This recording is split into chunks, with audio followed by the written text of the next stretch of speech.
Hey guys, this is MacKids101. This is just going to be a video on something called network utility. If you just go into Spotlight and look up network utility, you will see this thing. It's called network utility. It's in your utilities folder by default, and it'll show you information about your network hardware address at your Mac, I think. Or your IP address, your link speed, your link status, vendor, I don't care. Sent packets, that's all the packets of information you've sent out and received. Send errors, no errors. Great. Netstat, you can just see the information about your computer and what ports are open and such. That's kind of useless.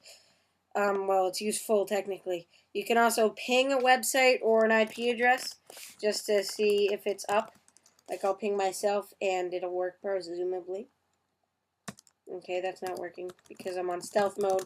But I can ping Google and it'll respond there. It says responding. So you can also look up like google.com. Okay, and it'll show you a little bit of information. Traceroute just says all the IP addresses you go through to get to Google. So first it says the IP address of the router, how fast it got there, and then it'll say the next place you go. And Whois, you can look up any website like google.com, and it'll show you all the info about them. And it'll show you, like, there are a bunch of different ones, so I'll just type the full address. There are a bunch of Googles because other people have tried to fake that. You can also type an email address here, but that's done. And a port scan, of course. You can check all the open ports on a machine. Like I have port FTP open, I have SSH open, I have HTTP open. I do have 5902 open because I am available to VNC, except my password is long and you cannot VNC to my remote IP address. Which brings me to another topic that I'll also be discussing in this video. People seem to think that every computer has an IP address. This is true and false. On your network, if you're on the same network as someone, you can know their local IP. That's normally 192.168.something.something. Normally it's .1.1.2.1. And if your internet's a little weird or your router's weird, it'll be something other than that. And people also think that if your friend's sitting on their computer at home, that their computer has an IP address. That's probably not true. I can almost practically 99% of all houses are set this way. When you have a router, wireless or not, or any kind of internet connection like that, your whole network has so anyone with a wireless network who connects to their wireless network, your internet connection has one IP address. So if you have Comcast internet and your router's hooked up to some Comcast internet jack and it's projecting to all your computers, you only have one IP address, and that's your Comcast IP address. And so how could anyone possibly SSH to your remote IP address or VNC to your remote IP address and monitor your screen if there are multiple computers on your IP address? How would the machine who's VNCing even know which computer to connect to? So basically, the firewall is built into any browser, or router, I mean.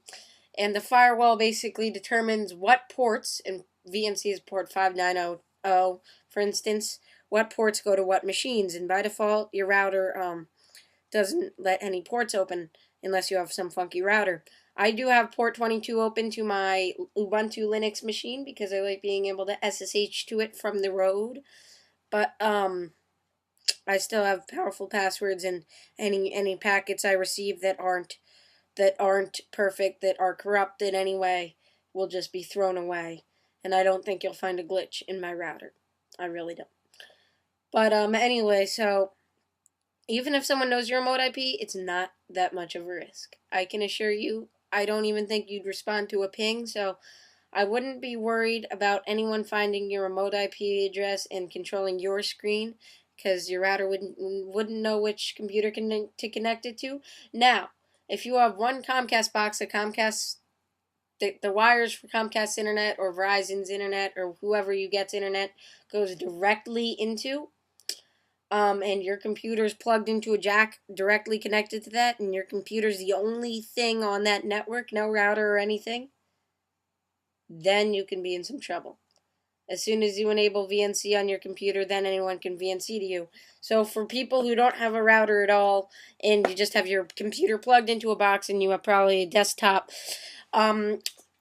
make sure to go on stealth mode, and I'll just show you how to enable that. You want to open, oops, sorry. Want to enable something in System Preferences called stealth mode, so just go to System Preferences, Security, unlock the lock. Wait.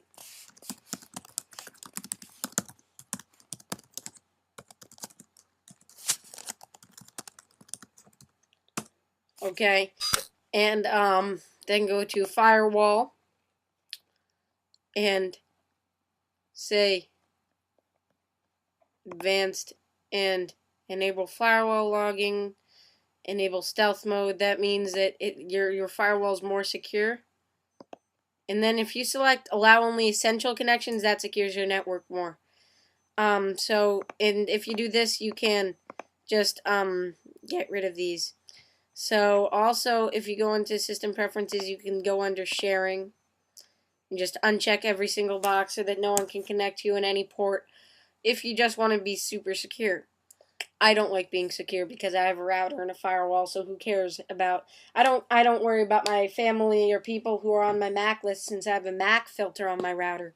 I don't worry about the people who are connected to my wireless network doing anything, because they're the only ones who are connected to my network, and you'd have to have one of my machines with one of my MAC addresses in order to connect to my network, or you'd have to know my MAC address to send out packets with my MAC address in them. So, that's just a message to you guys that you're probably more secure than you think, and I wouldn't hope that you'd be able to hack your friends at their house when you're at your house. You'd have to be on their same network, and you're probably stretching your luck if you hope that they have VNC enabled, but if they have SSH enabled on a Mac, I wouldn't be surprised. So thank you for watching Mac Kids 101. Subscribe, and goodbye.